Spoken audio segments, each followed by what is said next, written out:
Ang hirap magmahal ng taong proud sa iba, pero sa'yo, lihim lang. Alam mo yung pakiramdam na ikaw yung kausap niya sa gabi, pero hindi ikaw yung kayang ipakita sa umaga. Ikaw yung inuuwian ng kwento, pero hindi ikaw yung ipinapakilala sa mundo. Masakit. Kasi kahit pilitin mong maging sapat, may mga taong hindi talaga marunong magpahalaga. And remember, ang taong proud sa'yo, hindi ka tinatago. Hindi ka kinukulong sa secret pero tayo. Hindi ka ginagawang pang backup habang may ibang nakaupo sa front seat ng buhay niya. Kung mahal ka talaga, ipapakita ka. Pwedeng private pero hindi pwedeng secret. Ipapakilala ka, ipaglalaban ka. Hindi yung proud siya sa lahat except sa'yo. Hindi yung ikaw pa ang kailangang manahimik para lang walang gulo. Lagi ko tong sinasabi, 'di ba? Pwedeng maging private yung relationship ninyo. Pwedeng low-key yung relationship ninyo. Actually, that's better, 'di ba? Iwas intriga. Pero yung itatago ka, gagawin kang sikreto pero proud siya sa maraming bagay, abay nakakaduda naman talaga 'yun. At alam naman natin sa society natin ngayon, sa henerasyon natin ngayon, sa panahon natin ngayon, kapag hindi ka pinapakita, kapag sinesekreto ka,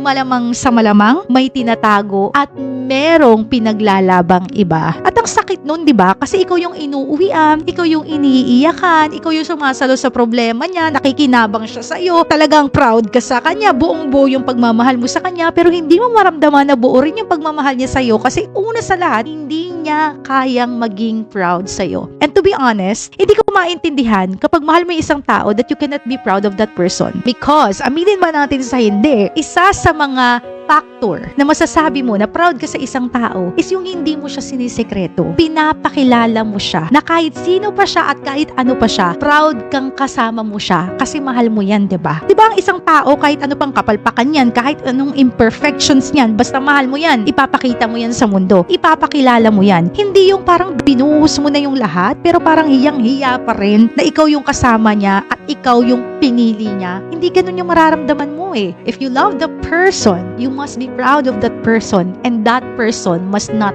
be a secret.